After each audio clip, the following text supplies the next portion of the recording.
perhaps we've forgotten the courage it took for the crew of the shuttle. But they, the Challenger 7, were aware of the dangers, but overcame them and did their jobs brilliantly. The world had accepted the Challenger disaster as a tragic incident, a fluke of fate on the final frontier. But now, more than 40 years later,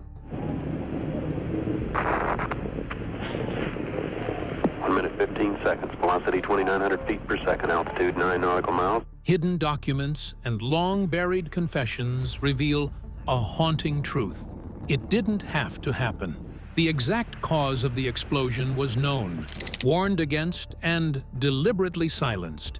This is the untold story of a preventable catastrophe and the cover-up that cost 7 lives. We mourn 7 heroes: Michael Smith, Dick Scobie, Judith Resnick, Ronald McNair, Ellison Onizuka, Gregory Jarvis, and Krista McAuliffe. The Challenger launching into space was supposed to be another proud American moment and a mission the country had waited years to see take off. The United States had sent shuttles into space before. The space shuttle mission, and it has cleared the tower. But this time, it was different. For the first time ever, it had a teacher on board. Media houses were camped at location for takeoff with cameras running to capture the big moment, and schools across the country tuned in to see history happen. The buildup was massive, plus kids all over were excited to learn about space in real time. It was such a beautiful experience waiting to happen, and it was the one time parents were happy to have their children sit across from the television as they hoped to remember this day forever. It wasn't some side project. It was the 25th flight in NASA's Space Shuttle program. Thousands of hours went into preparation. Seasoned engineers ran tests, and astronauts trained relentlessly with a mission that was meant to inspire and prove that space wasn't only for the elite anymore. At this point, any ordinary person could get on a rocket and into space, and that progress fueled the American confidence. So when the shuttle lifted off that cold January morning, everyone believed history was in the making, or so they thought. The unforgettable morning. For many watching on January 28, 1986, history was about to be made in the Space Shuttle program, and it almost became a day where the impossible— Space Shuttle Challenger exploded during liftoff from the Cape, killing all 7 astronauts on board and changing the space program forever— would become possible. These spacecraft, blasting off from Florida, felt like a bold statement of how brilliant Americans were effortlessly about connecting our world to space.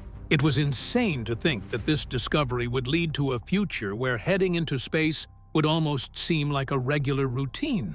After dozens of successful trips, the shuttle, once a marvel, was now a familiar sight. But mission STS-51L wasn't just another launch. This one carried a special kind of excitement, a unique promise that caught the hearts of people all over the country. For the first time ever, a normal person and a regular teacher from New Hampshire was going to space. Krista McAuliffe, picked from thousands of hopefuls, was all set to teach lessons right from space. Play the lottery. If you don't play it, you don't win. Sure. And when I filled out that application, that's really how I felt. I figured there'd be at least 50,000 people across the country talking live to millions of school children.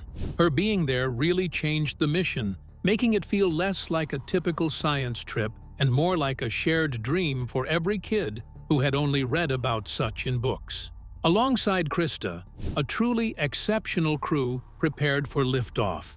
Taking the lead was Commander Dick Scobie, who was a seasoned pilot. Piloting the shuttle for his very first spaceflight was Michael Smith, a sharp naval officer whose years of tough training had clearly paid off. Then there was Judy Resnick, a brilliant engineer and a real trailblazer, heading up for her second time in space. Astronauts who would be engineers and scientists on the space shuttle, and it was accidental that I heard about it, and I just took a chance and applied. Also aboard was Ronald McNair, a physicist whose passion for science was matched only by his incredible talent on the saxophone. Ellison Onizuka, a quiet but determined aerospace engineer, added his sharp mind to the team. And finally, Gregory Jarvis, a payload specialist, is bringing his industry knowledge to what promised to have been a groundbreaking mission. All of them, in their various ways, were all remarkable individuals with different backgrounds and deep commitment, aiming for one big goal, pushing the limits of what people could achieve. Yet, in the quiet moments before dawn on that fateful morning, their dreams and the dreams of a nation were about to collide with a cold reality. Before the Challenger was set for takeoff on that cold, freezing Tuesday morning at Cape Canaveral, a lot of things had already happened. Why did NASA decide to make Cape Canaveral, Florida, the go-to location for rocket launches? That just kind of set a tone for everyone involved. Beyond the usual pre-launch excitement, you could just feel a growing impatience in the air. This mission, STS-50ML, had already faced its share of hurdles, pushing its launch date back more than once. First, it was because of the strong winds, then an issue with the hatch. Every delay seemed to crank up the pressure to get this shuttle into the sky. And as the days went by, a new unsettling factor started making headlines. Florida at the time experienced harsh winter conditions that hindered a lot of activities, and as you'll expect, the launch was also a part of it. And on that day, the forecast wasn't looking too good for a rocket launch. When the day of the launch finally came, the air was cold, way colder than you'd ever expect at a launch pad, usually basking in the sun.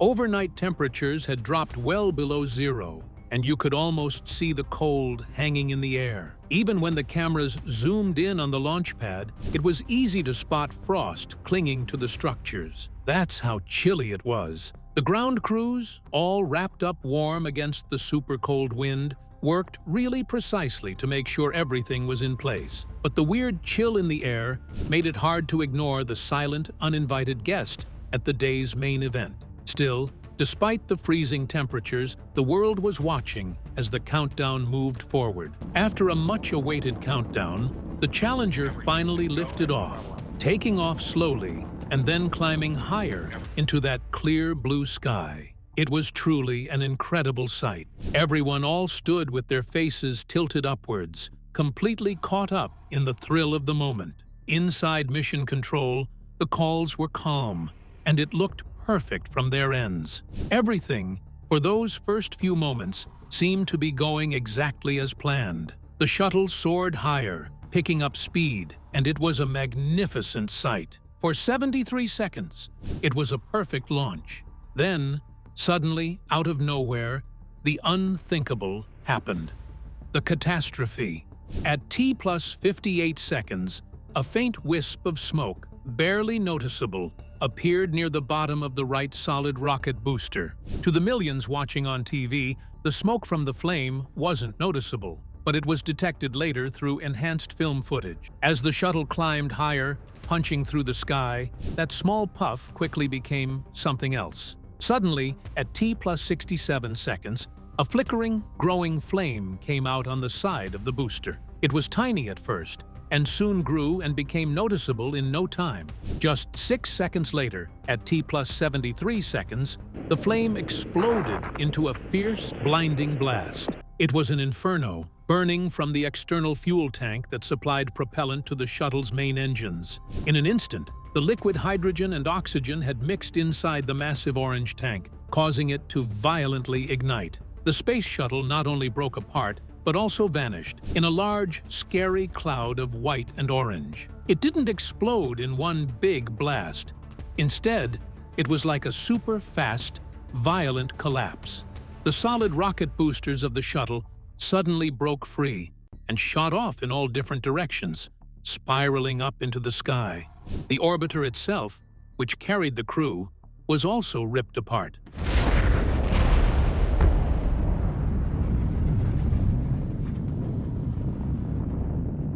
With its pieces tumbling away in the sky, it was a gut-wrenching sight. One moment, you see a shuttle soaring up into space, and the next moment, it's a horrible, messy disaster. Just a huge cloud of smoke and broken pieces where the spacecraft used to be. The immediate reaction of the people who gathered to watch in Cape Canaveral, and even those who were watching from their homes, was the same.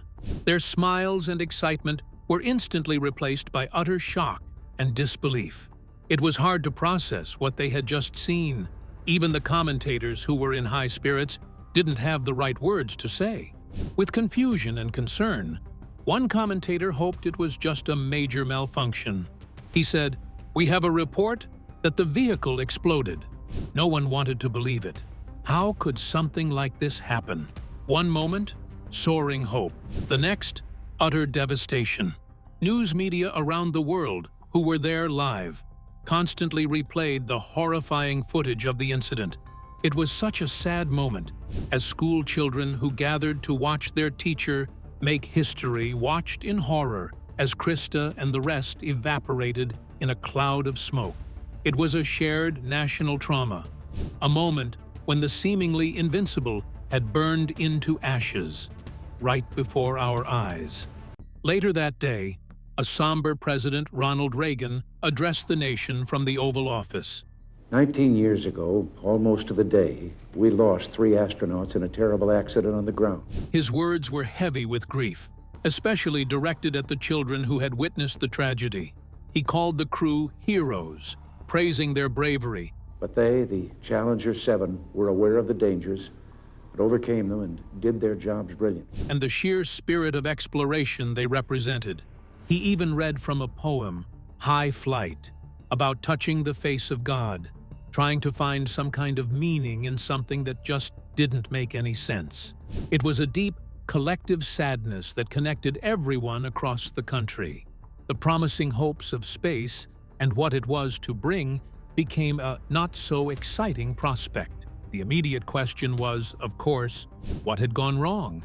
The answer would be a painful journey into the very heart of NASA's decision-making. The Rogers Commission. In the heavy silence that filled the air during the Challenger disaster, one urgent question spread across the globe. Why? President Ronald Reagan, the American president at the time, knew the world needed answers, and they needed them fast. So, just days after the explosion, he quickly made moves. He put together what became known as the Presidential Commission on the Space Shuttle Challenger accident, often called the Rogers Commission, named after its chairman, William P. Rogers, who was a former Secretary of State. The president handpicked a truly remarkable group of individuals, bringing together some of the sharpest minds in the country. They needed people who knew everything about space, deep engineering, and how to really dig for the truth. Among the commission members were actual legends from space exploration, like Neil Armstrong, the first person to walk on the moon. Right there with him was Sally Ride, the very first American woman in space. Sally was working very hard, and I was up near the pantry, and we found a bag of cashews. You had to be quick to grab the cashews. Offering her invaluable perspective as an astronaut. But then there was also this fascinating, somewhat quirky guy in the picture.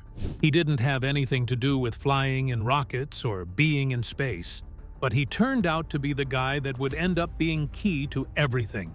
Richard Feynman.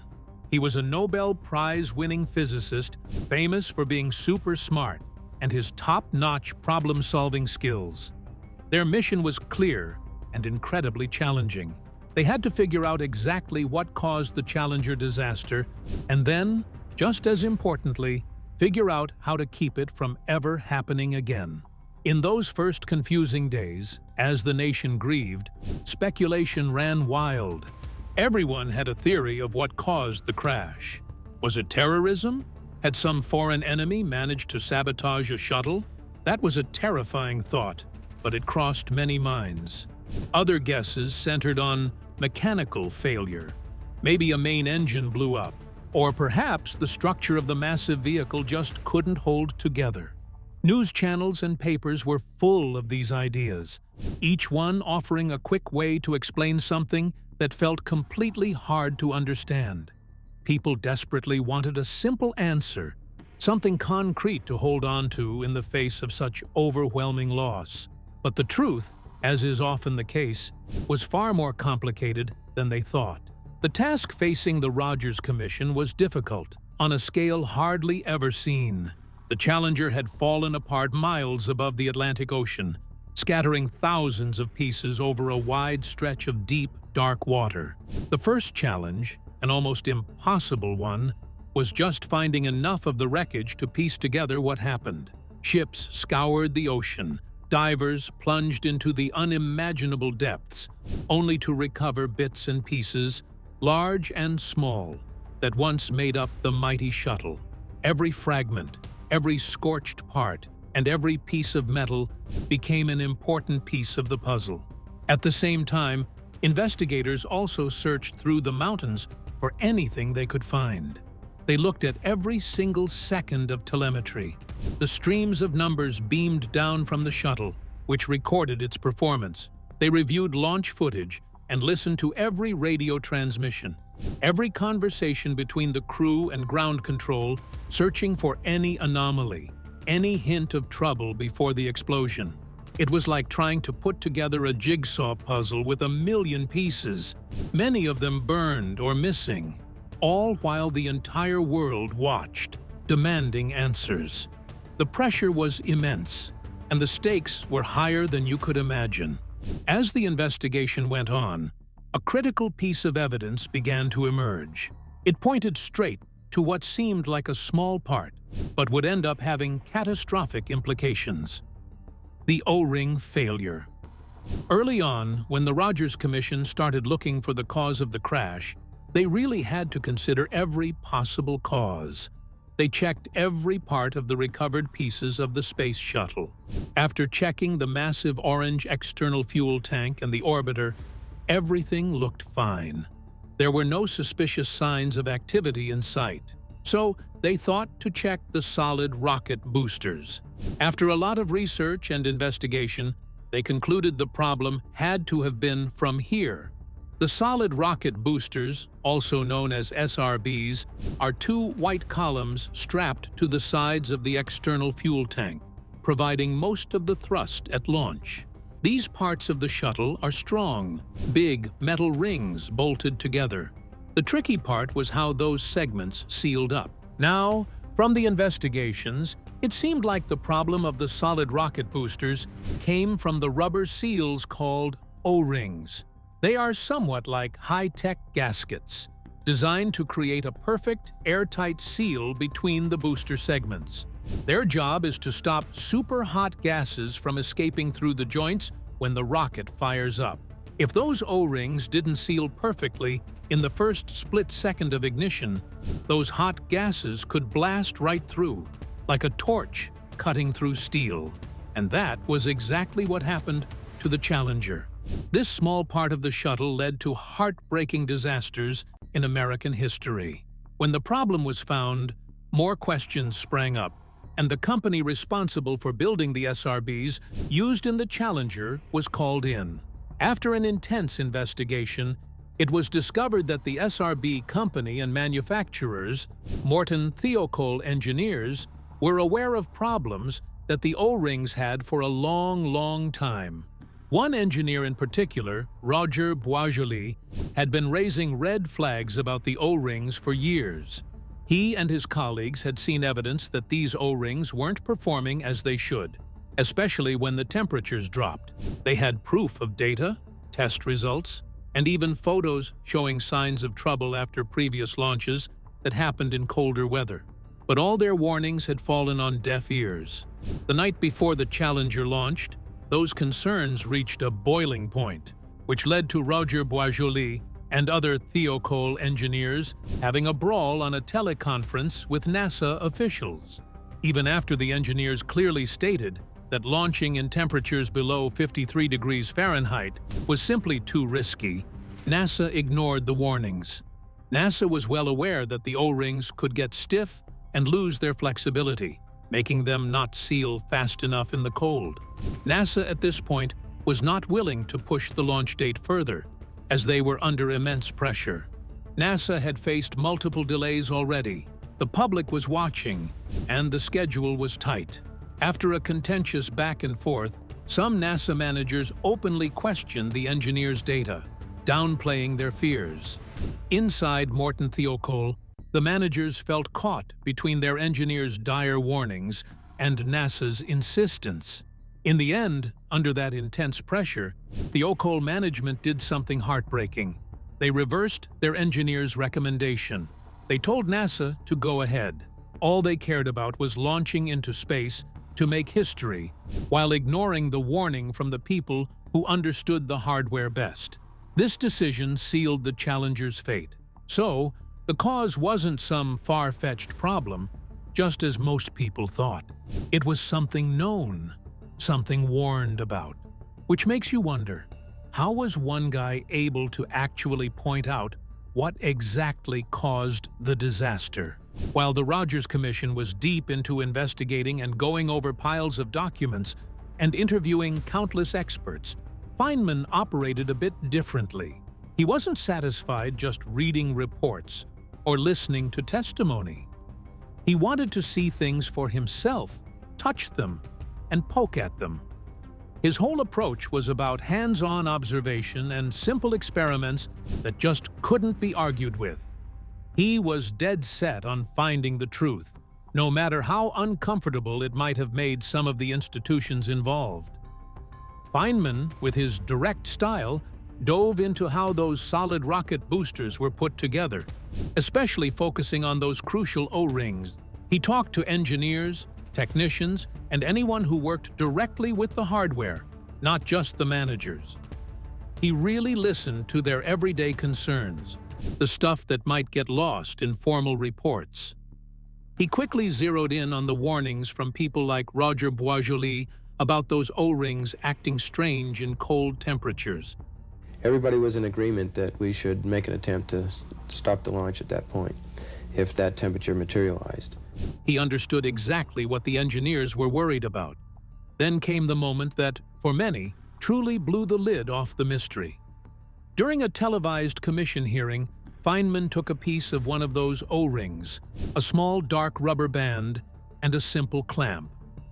He plunged both into a glass of ice water and I took this stuff that I got out of your seal and I put it in ice water.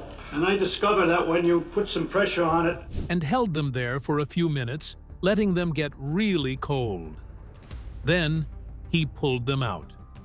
When he released the clamp, there's no resilience in this particular material when it's at a temperature of 32 degrees. The O-ring, instead of springing back to its original shape, stayed compressed. It just sat there, stiff and unyielding. The cold had made it lose its bounce and elasticity. It wasn't some complicated scientific trick. It was a straightforward, undeniable visual demonstration. Anyone watching could instantly understand the problem and relate it to what had happened with the Challenger. If a critical seal couldn't expand quickly enough to fill a tiny gap when the rocket fired, hot gases would escape. The ship's out at sea that brings the boosters back, and they said he talked to those folks out there and they're in absolute survival mode. It perfectly, dramatically showed the Commission and the entire watching world exactly what the engineers at Morton Thiokol had been trying to warn everyone about. This simple experiment, coupled with the overwhelming evidence, confirmed it. The O-ring failure was the main cause. The freezing temperatures on launch morning had stiffened those rubber seals on the right SRB. That, in turn, led to the catastrophic explosion that tore Challenger apart. The mystery, when you talk about the actual technical breakdown, was solved. But the real question wasn't just how it happened. The important question was why the warnings were brushed aside, even when lives were on the line. This led the Commission to take a hard look into the very culture of NASA. NASA organizational failures and pressure. The O-rings were a technical failure, no doubt about it.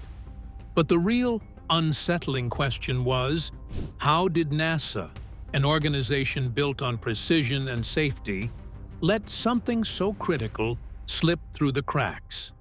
The Commission's investigation revealed a troubling undercurrent, a culture often called "go fever." It wasn't just about a few people who made bad decisions, but the whole system working under insane pressure just to keep up with time. Also, they had to stick to the ambitious launch dates because if they couldn't meet up, it would have left the public in disappointment and, worst of all, made them appear unreliable. There was pressure from Congress, from the media, and from within to keep those rockets flying. This intense drive meant that sometimes the push to meet deadlines started to overshadow the careful, cautious engineering process that should have always come first. This kind of pressure can lead to something called the normalization of deviance. It's a fancy term, but it means something pretty simple. Over time, little problems, small deviations from the rules, or the way things are supposed to work, start to become accepted as normal. If an O-ring showed a little bit of erosion on one flight and nothing catastrophic happened, then maybe a little more erosion on the next flight wasn't seen as quite so bad. Each time a known issue didn't cause a disaster, it subtly shifted the line of what was considered acceptable risk. What was once a clear warning sign slowly became just another anomaly to manage, rather than a problem to fix immediately. This creeping acceptance was made worse by a serious breakdown in communication. But their warnings seemed to get watered down, misunderstood, or outright dismissed as they moved up the chain of command. It was almost like two different conversations were happening. One among the engineers focused on the hardware's limits, and another among managers focused on schedules and public perception. The safety chain of command, which should have been ironclad, had too many weak links. Eventually, the way risks were assessed became very flawed. Instead of prioritizing safety above all else, the focus was diverted. The shuttle program, which was once a marvel of engineering, had begun to prioritize meeting its launch schedule. It was a subtle but extreme shift from an engineering-driven culture to a schedule-driven one, where delays were seen as costly and embarrassing. The decision to launch Challenger that cold morning wasn't just a technical mistake. Rather, it was the tragic outcome of an organizational culture that had, over time, allowed known risks to be downplayed in the face of relentless pressure. Beyond the explosion, another important question came up. Even though they had finally understood what went wrong, everyone wanted to know what happened to the crew, and if anything could have been done to save them. Evidence gathered from the recovered wreckage, including the crew cabin itself, the same protective tiles that once covered the bottom of the country's space shuttles. Mike Barnett was the lead diver. Suggested that at least some of the crew members were alive and conscious for a short period after the initial breakup. As investigators pulled pieces of the shuttle from the ocean, a grim truth started to come out. The part of the shuttle where the crew sat, the cabin itself, had mostly stayed in one piece after the initial explosion. It didn't blow up in the air with everything else. Instead, it broke free and kept falling from an altitude of about 65,000 feet. Evidence found later, including inside the cabin, hinted that at least some of the crew were actually alive and conscious for a short while after the breakup. A search effort couldn't begin for some 15 minutes after this. Debris, they said, just kept raining from the sky. The astronauts had even managed to turn on their emergency air packs, breathing devices that was supposed to come in handy in case of emergencies. This confirmed they knew they were in danger and they were trying to do something. You can only imagine the sheer terror of those moments, falling through the sky, realizing the mission had gone horribly wrong. The official findings about how they died were tough to hear, but they were clear. The astronauts died from the massive force of hitting the ocean surface. That crew cabin slammed into the water at an unbelievable speed, an impact so violent no one could have survived it. So, it wasn't the explosion itself that killed them, but the brutal force of that plunge after a long, terrifying fall. After 3 months of searching, teams recovered the crew compartment, human remains, and many other shuttle parts from the ocean floor. The Challenger disaster truly was a searing moment in history, but its impact reached far beyond just that one tragic day. It completely changed NASA, and really, the whole future of space exploration. How Challenger changed NASA. The Challenger explosion hit hard, and the fallout was immediate, so much that rockets in the space shuttle fleet were grounded. For nearly 3 long years, no American astronauts launched into space on a shuttle. It was a period of deep national mourning, a time for the country to stop and reflect on what had gone wrong. The flags flew at half-mast, and a huge sense of loss settled over everyone. But out of that terrible day came this fierce promise that nothing like that would never happen again. NASA went through a massive overhaul. They put in place new, strict rules, like the Criticality 1 system, for instance. This meant if just one single part, deemed Criticality 1, had a flaw, that vehicle simply could not fly.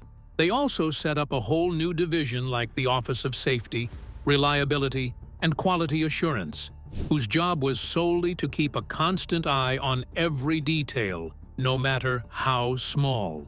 There were also a lot more independent oversight, too.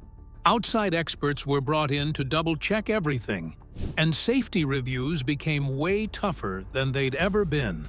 And those O-rings and the joints on the solid rocket boosters got a complete redesign, making them much, much safer. Beyond just the nuts and bolts, a real change started happening in the very culture of NASA.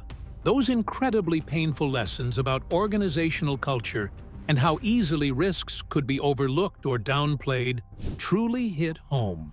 There was a renewed push for open talk, for engineers to give out feedback even if their warnings would be inconvenient or slow things down. The message of safety not only became crystal clear, but was also top priority, no matter what schedule or deadline was looming. It was a lesson bought at an unbelievably high price, paid for with the lives of 7 truly brave people. And as for Krista McAuliffe, the teacher who captured the nation's heart, her impact didn't go unnoticed. Even though the original Teacher in Space program in that form came to an end, her dream didn't come to an end. It eventually evolved into the Educator Astronaut Project. So, the mystery of Challenger was solved. Fortunately, it also brought to light the industry ugliness and organizational pressures that were addressed. These hard-learned lessons, even now in 2025, continue to guide how we explore space travel. What are your thoughts on how NASA handled the situation of the Challenger? Let us know in the comments below. Don't forget to like, subscribe, and hit the notification bell on our channel so you never miss any of our uploads. If you enjoyed this video, click on the next video on your screen to watch more videos like this one.